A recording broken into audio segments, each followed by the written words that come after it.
여러분 안녕하세요. 다들 건강하게 지내시는지요? 하나님께서 오늘도 우리에게 새로운 한날을 허락해 주셨습니다. 우리에게 주신 이 하루를 감사와 기쁨으로 그렇게 살아갔으면 좋겠습니다. 자, 그러면 우리 하나님께 신앙을 고백하며 아침 예배를 드리겠습니다. 나는 전능하신 아버지 하나님 천지의 창조주를 믿습니다.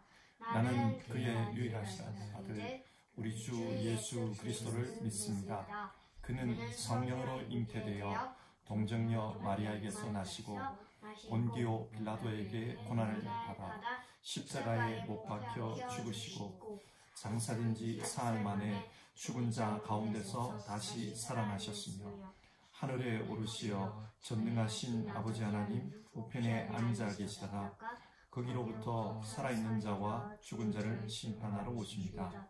나는 성령을 믿으며 거룩한 공교회와 성도의 교제와 죄를 용서받는 것과 몸의 부활과 영생을 믿습니다. 아멘.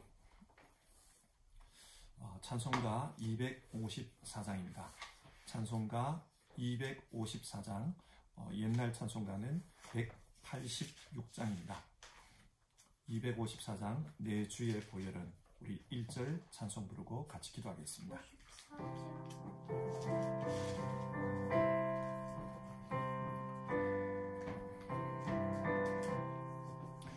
내 주의 보혈은 정하고 정하다 내 죄를 정케 하신 주 나로라 하신다. 내가 주께로 지금 가오니 십자가의 보혈로 날 씻어주소서. 우리 같이 기도하겠습니다.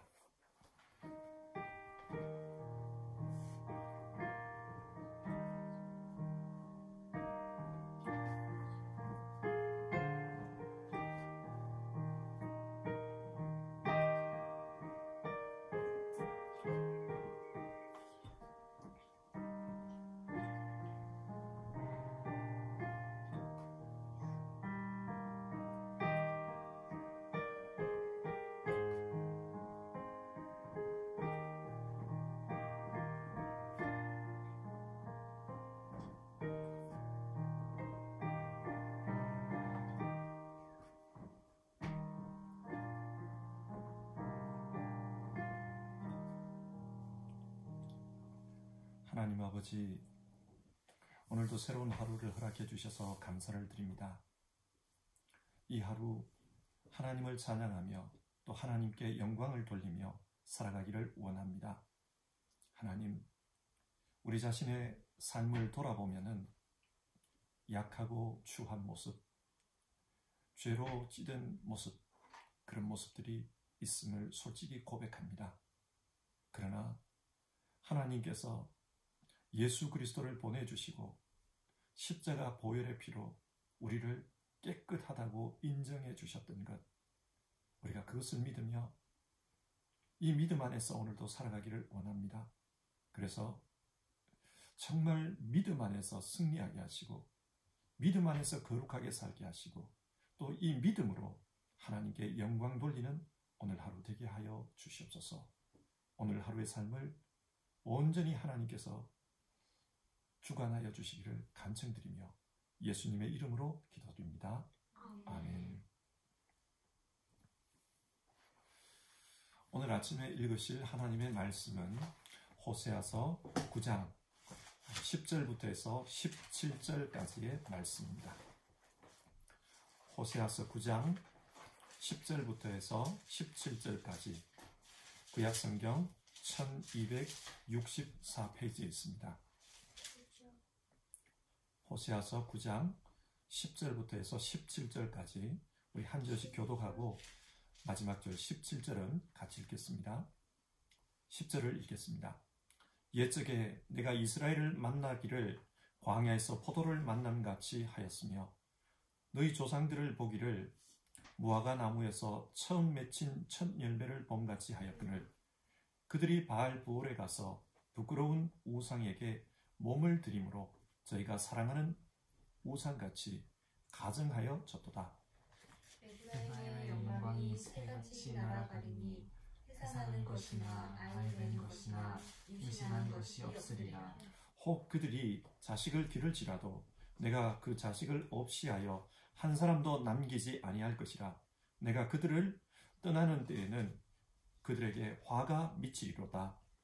내가 보건대 에브라임은 아름다운 곳에 심긴 두로와 같으나 그 자식들을 살인하는 자에게로 끌어내리로다.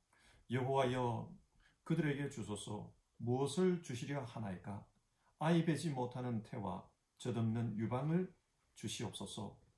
그들의 모든 악이 길갈에 있으므로 내가 거기에서 그들을 미워하였노라. 그들의 행위가 악함으로 내 집에서 그들을 쫓아내고 다시는 사랑하지 아니하리라. 그들의 지도자들은 다 반역한 자니라.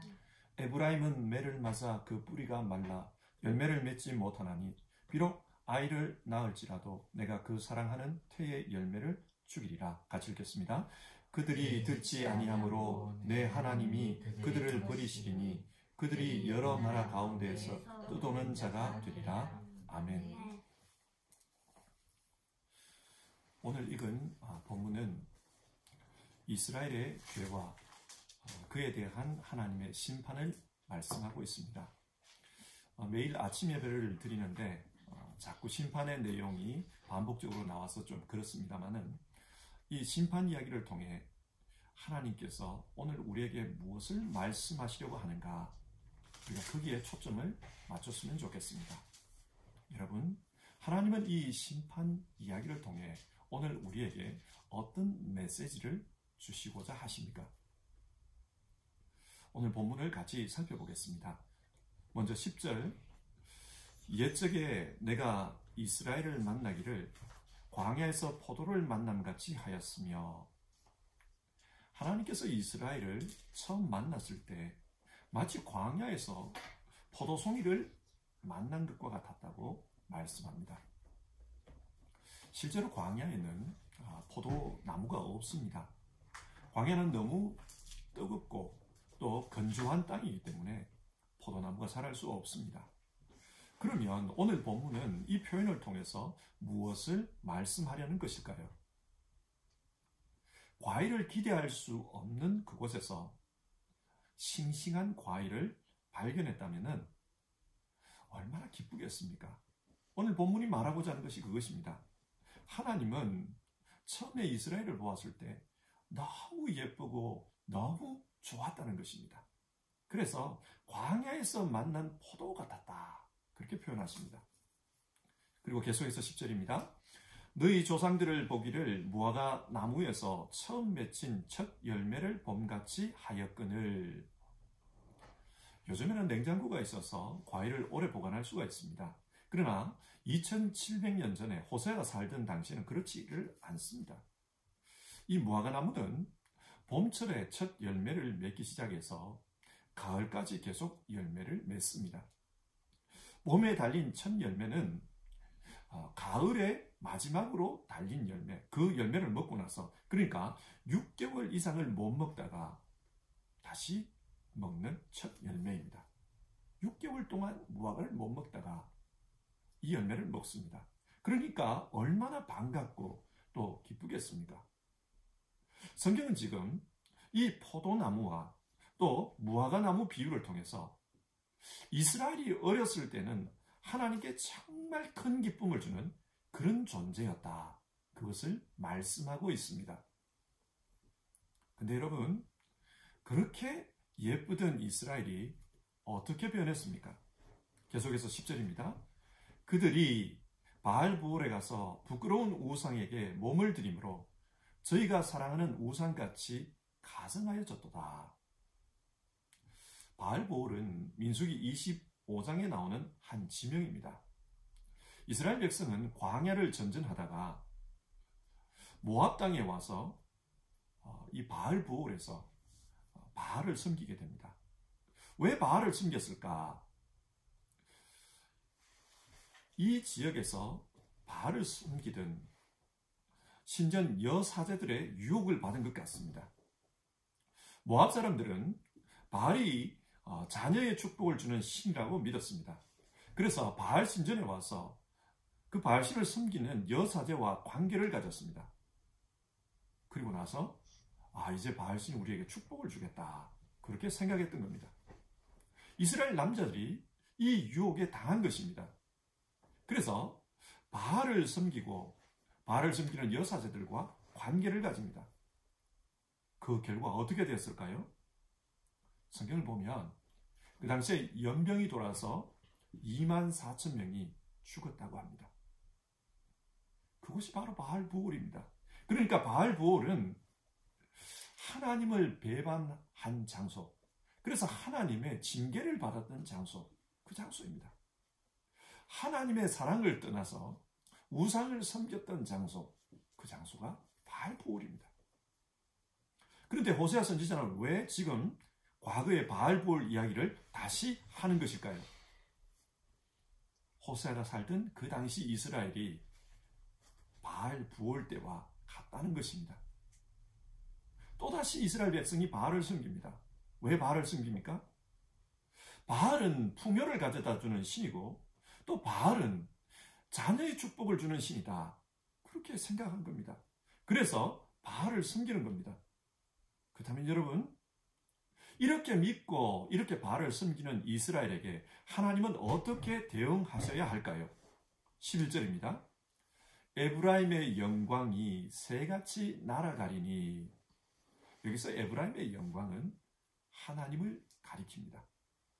하나님께서 에브라임, 즉 이스라엘을 떠나실 거라고 말씀합니다.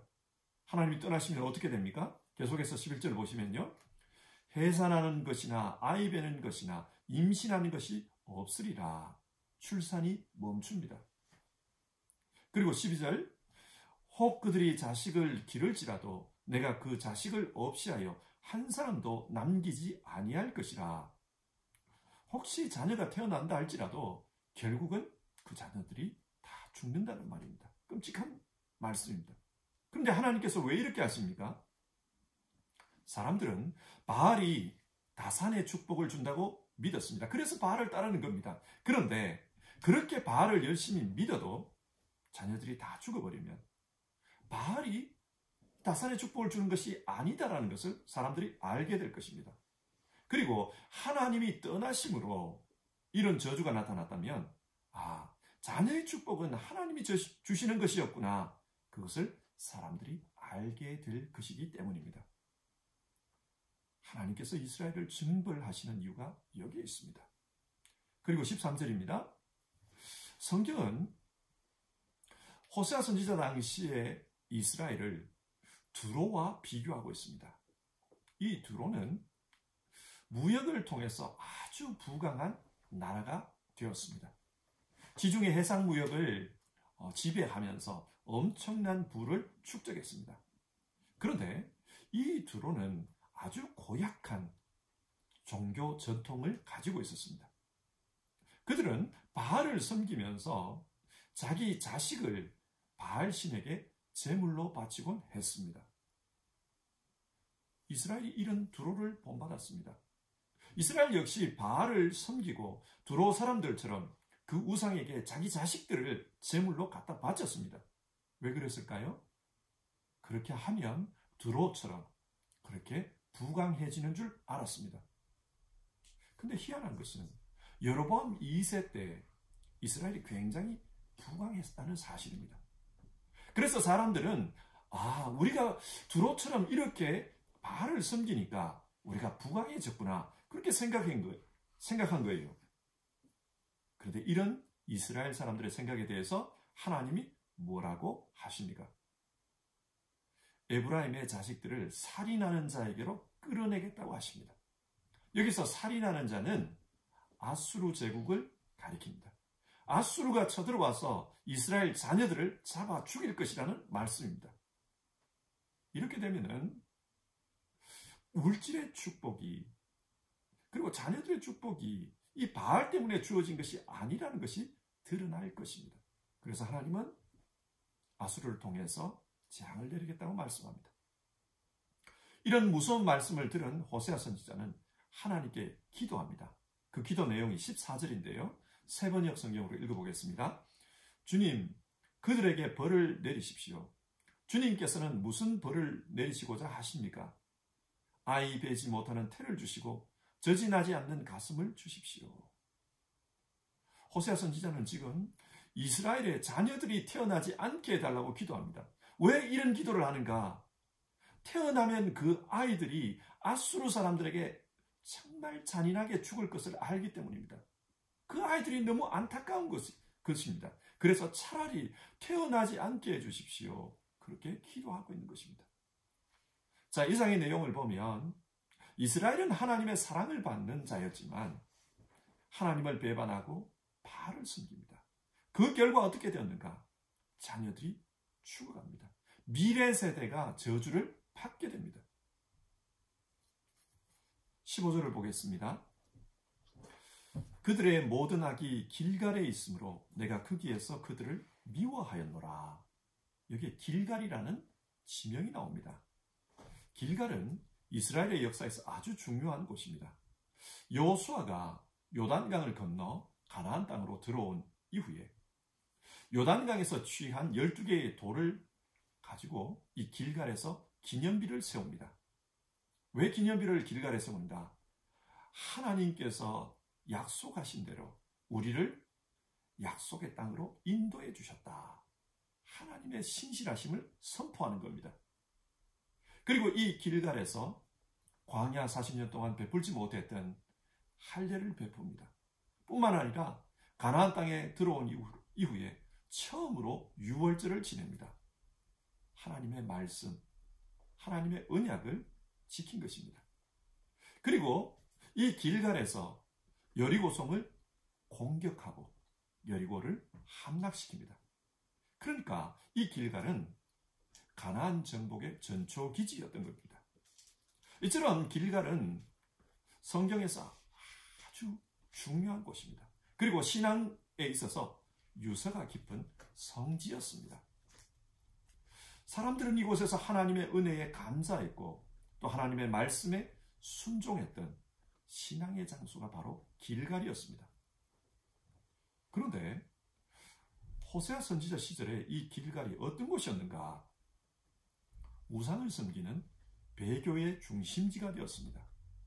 그래서 15절 말씀을 보면은 이스라엘의 모든 악이 이 길갈에 있다. 그렇게 말씀합니다. 그리고 계속해서 그들의 지도자들은 다 반역한 자니라. 이 길갈이 하나님을 반역하는 반역의 장소가 되었습니다. 보십시오.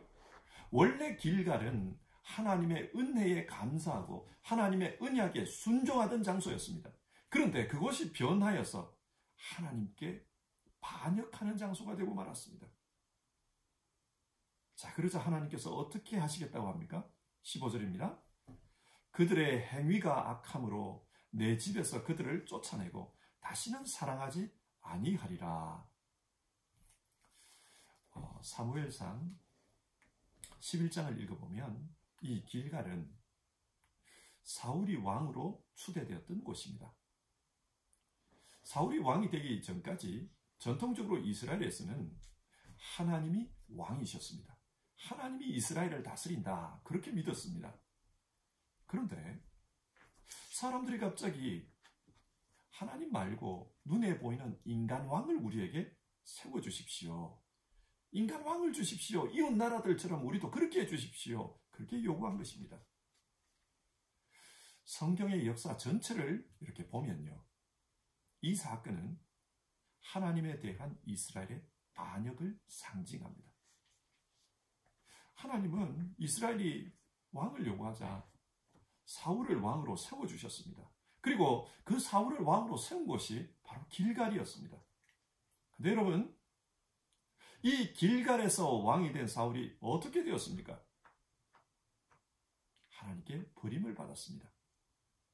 하나님을 배반하고 인간 왕을 세워달라고 했습니다.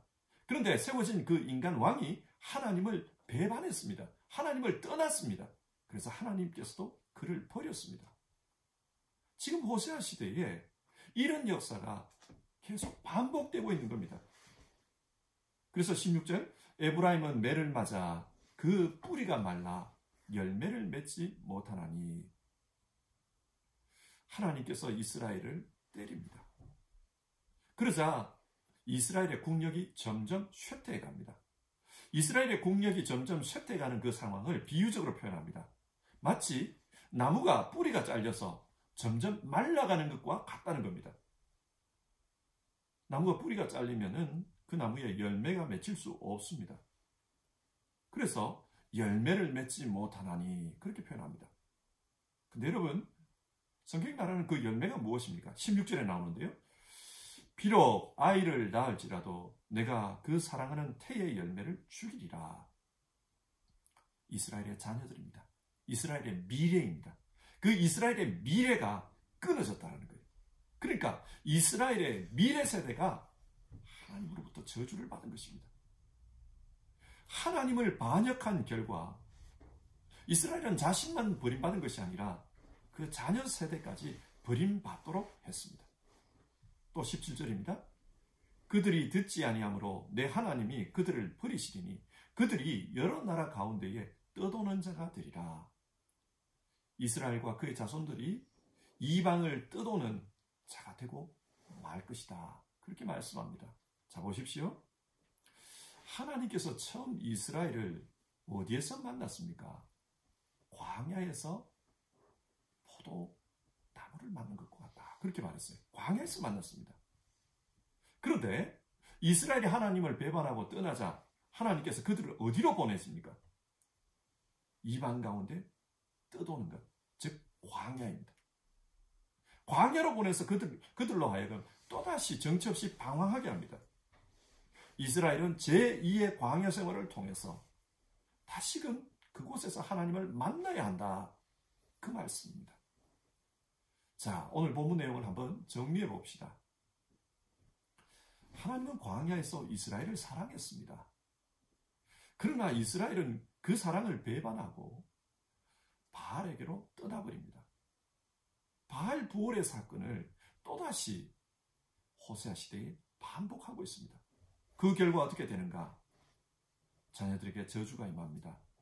자녀의 축복을 위해서 많은 자녀가 태어나게 해달라고 바알을 믿었지만 결과는 저주를 받는 것이었습니다.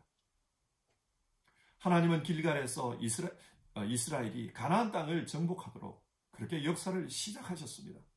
길갈은 은혜의 장소였습니다.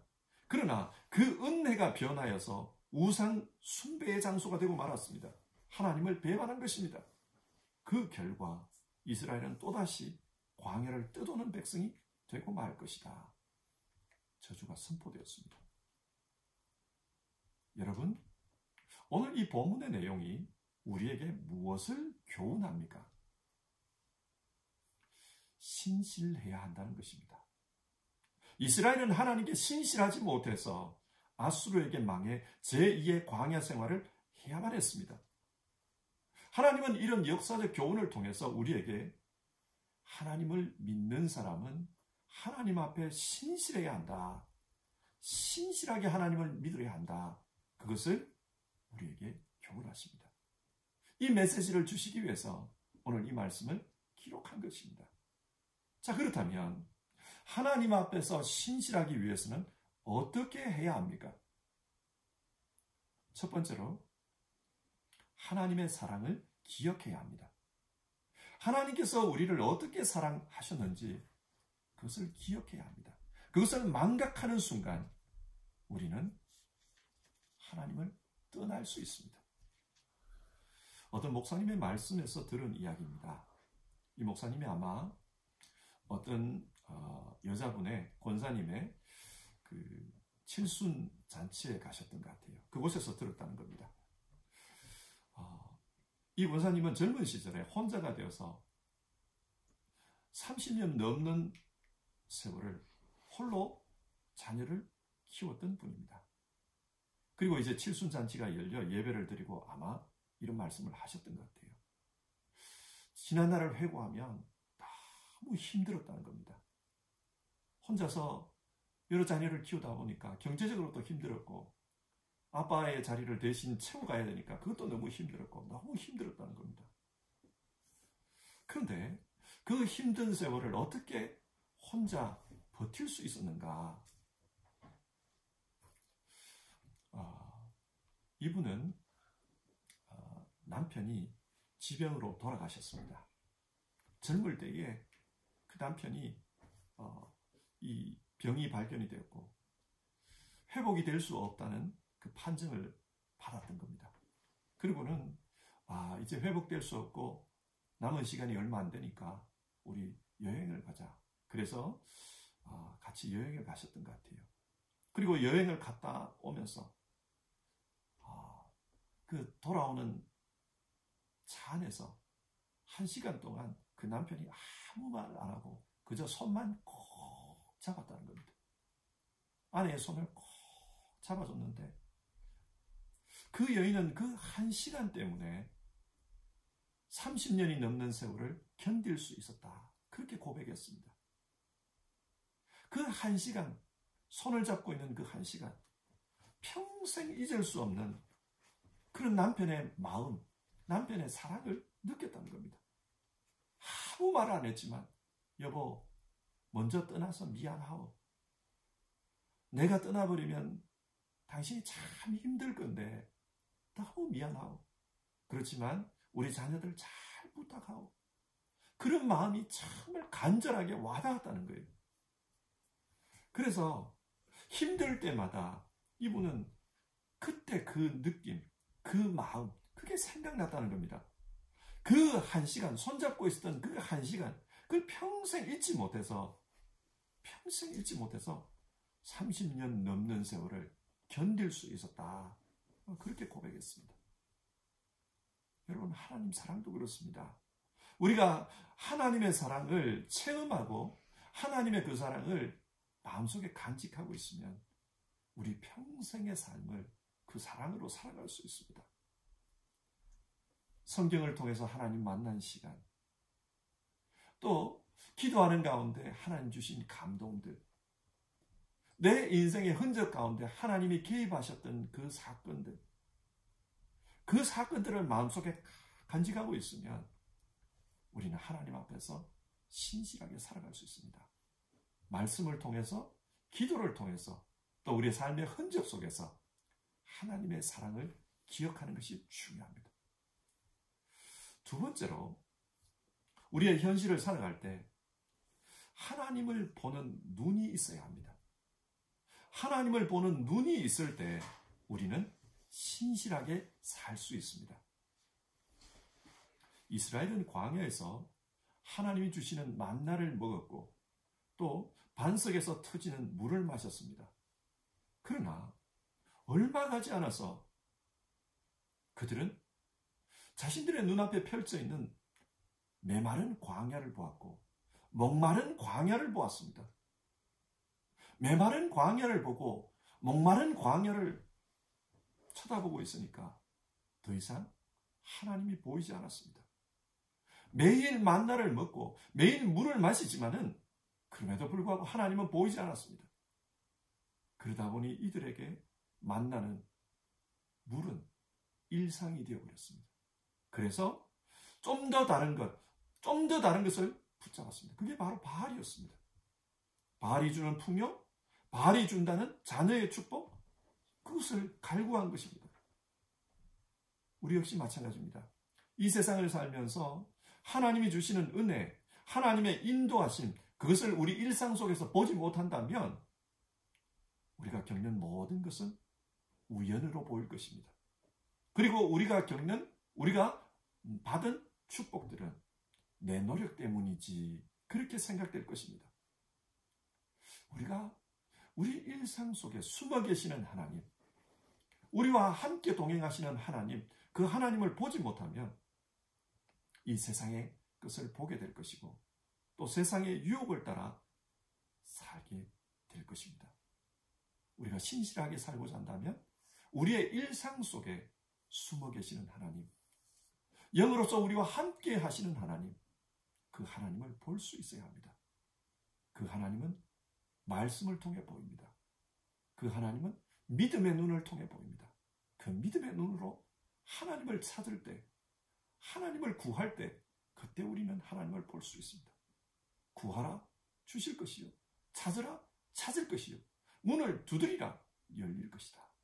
우리가 기도하는 가운데, 말씀 가운데 하나님을 찾으면 우리의 일상 가운데 하나님은 보여주실 것입니다. 세 번째로, 어려움 속에서 하나님의 마음을 볼 수 있어야 합니다. 우리가 어려움을 당할 때 하나님의 마음을 볼 수 있어야 신실하게 살 수 있습니다. 여러분, 오늘 본문에서 왜 하나님이 이스라엘을 때릴까요? 왜 그들을 다시 광야로 내보낼까요? 그것은 그들이 다시 하나님께 돌아오게 하기 위해서입니다. 하나님께 돌아와야 이스라엘은 살 수 있습니다. 그래서 광야로 보내 다시 하나님을 보고 하나님께 돌아오라고 그렇게 고난을 주신 겁니다. 어떤 분의 책에서 읽었습니다. 이분은 어머니한테서 신앙을 배웠다 그래요. 근데 그 어머니가 참 엄격했다고 합니다. 그래서 자신을 키울 때 어머니가 가지고 있는 원칙이 세 가지가 있었는데, 첫 번째는 하나님 앞에 약속한 것은 목숨을 걸고라도 지켜라, 이거였고, 두 번째는 학교에 안 가는 날은 너 새벽기도 가야 된다, 그거였다는 겁니다. 참 엄격한 분이죠. 그리고 세 번째는 잘못을 하면은 회초리를 드는데, 회초리를 들면 그 회초리가 부러질 때까지 때린다는 것이었습니다. 하지만 이 어머니는 어지간해서는 자기를 때리지 않았다 그래요. 끝까지 참고 또 기다리고 다음엔 잘하겠지 그러면서 기회를 주시고 그랬다는 겁니다. 그러나 이제는 더 이상 안 되겠다 싶으면 회초리를 들었다는 겁니다. 그런데 회초리를 들면 약속한 대로 이 회초리가 부러질 때까지 때렸다는 거예요. 어느 날 어머니가 또다시 회초리를 들었다고 합니다. 그런데 어머니가 자기 집에 와 있던 그 이모에게 너 회초리 하나 가져오라, 이렇게 했다는 거예요. 근데 이 이모는 그게 무슨 영문인지도 모르고 회초리를 하나 가져왔는데, 근데 너무 튼튼한 회초리를 가지고 온 겁니다. 회초리가 부러져야지 이 체벌이 멈추는데 너무 튼튼한 걸 가져와가지고 이 회초리가 부러질 것 같지가 않았어요. 여하튼 어머니는 그 회초리로 아들을 때렸습니다. 회초리를 때렸습니다. 그런데 어머니는 평소와 다르게 그 회초리로 아들을 때리고는 연 속에서 땅바닥을 치면서 이렇게 막 꾸지람을 하더라는 거예요. 한 대 때리고는 꾸지람하면서 땅바닥으로 막 이렇게 회초리를 회초리를 가지고 땅바닥을 세게 내리쳤다는 겁니다. 그러다 보니까 몇 대 맞지도 않았는데 이 회초리가 부러졌다는 겁니다. 자, 여러분, 이 어머니는 왜 평소는 때릴 때 이렇게 많은 말씀을 하시지 않았는데 왜 그날은 이 회초리를 들고 이렇게 많은 말씀을 하시면서 한 대 때리고는 땅바닥을 때리고 그렇게 하셨을까요? 그게 바로 어머니의 마음입니다. 이 회초리로 내 아들을 때리면 얘가 견디지 못한다는 걸 아는 겁니다. 그래서 어머니가 약속은 약속이니까 그 회초리를 가지고 한 대 때리고 땅바닥을 내리친 겁니다. 어머니의 마음이에요. 자식을 향한 사랑입니다. 여러분, 하나님의 사랑도 이렇습니다. 죄의 삭은 사망이요. 하나님께서 우리의 죄에 대해서 회초리를 들고 휘두르시면 죽을 때까지 때려야만 합니다. 죄의 삭은 사망이요. 죽어야만 끝납니다. 근데 하나님은 우리를 사랑하십니다. 그래서 그 회초리를 가지고 우리를 한 대 때리고 하나님 자신을 때립니다. 그 자신이 누구입니까? 말씀이 육신이 되어 오신 하나님, 우리 예수님입니다. 우리를 한 대 때리고는 경고하시면서 예수님을 때립니다. 언제까지 때립니까? 죄의 삭슨 사망이요. 죽을 때까지 때렸습니다. 어머니가 땅바닥을 내리쳤듯이 그렇게 예수님을 때린 겁니다. 예수님의 십자가는 하나님의 그 사랑을 우리에게 보여줍니다. 우리도 살면서 어려움을 당할 때가 있습니다. 인생의 십자가를 짊어져야만 할 때가 있습니다. 내가 지금 하나님 앞에 매를 맞고 있구나, 그런 생각이 들 때가 있습니다. 여러분, 그때마다 우리 십자가를 쳐다봅시다. 그리고 그 십자가를 보면서 하나님 사랑을 생각합시다. 나한테 들어야 했던 그 십자가, 그 회초리를 하나님은 이렇게 내리치셨구나. 그 하나님의 사랑을 생각하면서 하나님께로 돌아갔으면 좋겠습니다. 여호와께로 돌아가자. 하나님께 돌아갔으면 좋겠습니다. 말씀을 정리하겠습니다. 오늘 본문은 우리에게 하나님 앞에서 신실할 것을 교훈하고 있습니다. 어떻게 신실하게 살까? 하나님의 사랑을 기억해야 합니다. 성경을 통해서, 기도를 통해서, 또 우리의 일상 속에서 역사하신 것을 통해서 하나님 사랑을 늘 기억해야 합니다. 그리고 하나님 사랑을 보아야 합니다. 하나님의 역사를 보아야 합니다. 하나님을 보지 못하면 엉뚱한 것을 봅니다. 하나님을 보아야 합니다. 우리 삶 속에 숨어 계시는, 우리 삶 속에 임재해 계시는, 우리와 동행하시는 그 하나님을 늘 보아야 합니다. 그리고 우리가 어려움 당할 때 하나님의 마음을 읽을 수 있어야 합니다. 우리가 어려움 당할 때 십자가를 볼 수 있어야 합니다. 그럴 때 우리는 신실할 수 있습니다. 사랑하는 성도 여러분, 우리 모두 신실하게 신앙함으로 하나님께서 기대하시는 그런 삶을 살아갑시다.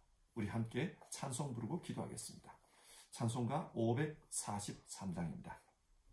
찬송가 543장, 옛날 찬송가로는 342장입니다. 어려운 일 당할 때 1절 찬송하고 우리 같이 기도하겠습니다. 543장 혹은 342장 1절입니다.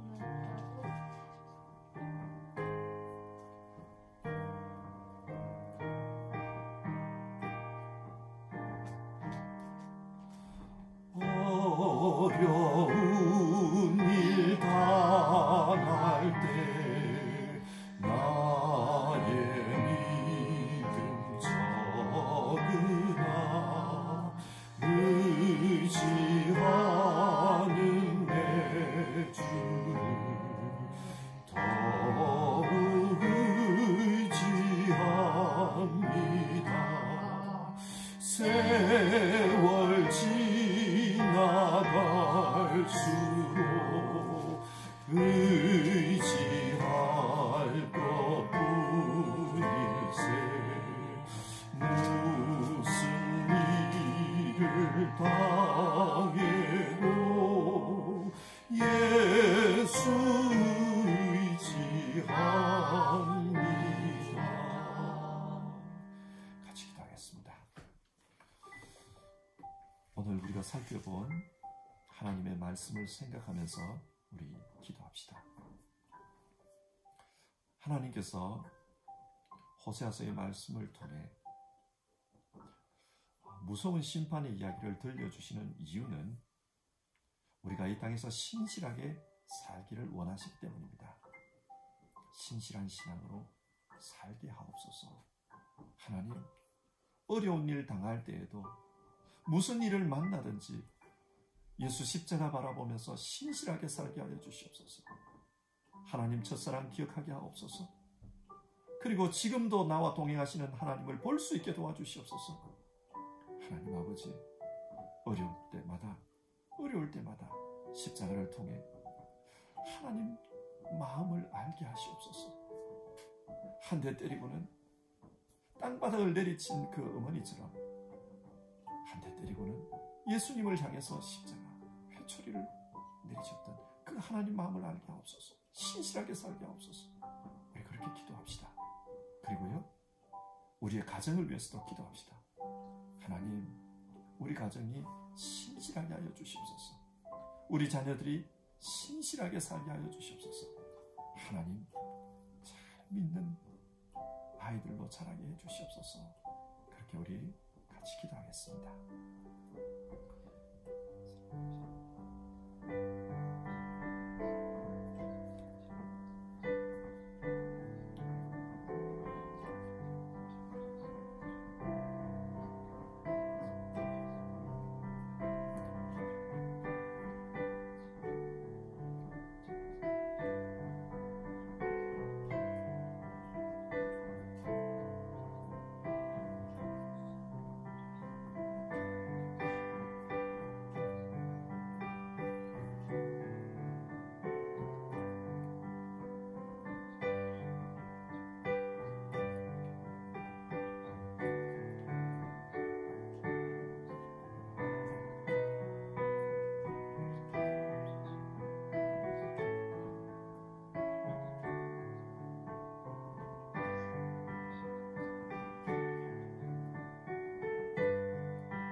하나님 아버지, 오늘 말씀을 통해 하나님 앞에서 신실하게 살라는 메시지를 우리가 받았습니다. 하나님 앞에서 신실한 주의 자녀들 다 되게 하여 주시옵소서. 이스라엘은 하나님의 사랑을 받았지만 그러나 배반하고 말았습니다. 이스라엘은 하나님의 은혜를 경험했지만 그러나 배반하고 말았습니다. 하나님, 우리 역시도 하나님의 사랑을 잊어버리면, 우리 역시도 우리와 함께 하시는 하나님, 우리의 일상 속에 지금도 역사하시는 하나님을 보지 못하면 이럴 수 있다는 것 잘 압니다. 하나님 사랑 기억하며 살게 하여 주시옵소서. 그러나 그 사랑이 과거형이 아니라 현재형이 될 수 있도록 도와주시옵소서. 지금도 우리 가운데 함께 하시고 우리와 동행하시는 그 하나님 볼 수 있게 도와주시옵소서. 뿐만 아니라 하나님, 우리가 어려운 일 당할 때, 힘들 때, 그때마다 십자가 바라보면서 하나님 사랑 생각할 수 있게 도와주시옵소서. 우리를 너무나도 사랑하기 때문에 우리를 향해서 한 대 때리고 우리 주 예수 그리스도를 향해서 그렇게 내리쳤던 하나님의 그 마음을 우리가 기억하고 살게 하여 주시옵소서. 우리 모두 신실하게 살아 하나님 기뻐하는 신앙인들 다 되게 하옵소서. 뿐만 아니라 우리 성도님들의 가정, 신실한 가정들 되게 하여 주시옵소서. 오늘 말씀 속에 자녀에 대한 얘기들이 참 많이 나왔습니다. 부모님도 자녀도 그리고 부부도 다 신실하게 하나님을 섬기고 하나님이 기뻐하는 삶을 살다 하나님과 함께 하나님 나라에서 영원히 사는 우리 믿음의 가족들 다 되게 하여 주시옵소서. 오늘 하루도 하나님께서 우리에게 새로운 날 주셨는데 이 새로운 날 정말 하나님께 영광 돌리며 살게 하시고 하나님 앞에서 신실한 자들 다 되게 하여 주시옵소서. 이 땅에 고통당하는 사람들 주님 기억하여 주시고 질병으로 말미암아서 어려움 겪고 있는 이들 하나님 긍휼히 여겨 주시옵소서. 하나님의 은혜가 하나님의 능력이 나타나는 오늘 하루 되기를 바랍니다. 예수님의 이름으로 기도드립니다. 아멘. 하늘에 계신 우리 아버지, 아버지의 이름을 거룩하게 하시며 아버지의 나라가 오게 하시며 아버지의 뜻이 하늘에서와 같이 땅에서도 이루어지게 하소서. 오늘 우리에게 일용할 양식을 주시고 우리가 우리에게 잘못한 사람을 용서하여 준 것 같이 우리 죄를 용서하여 주시고 우리를 시험에 빠지지 않게 하시고 악에서 구하소서. 나라와 권능과 영광이 영원히 아버지의 것입니다. 아멘.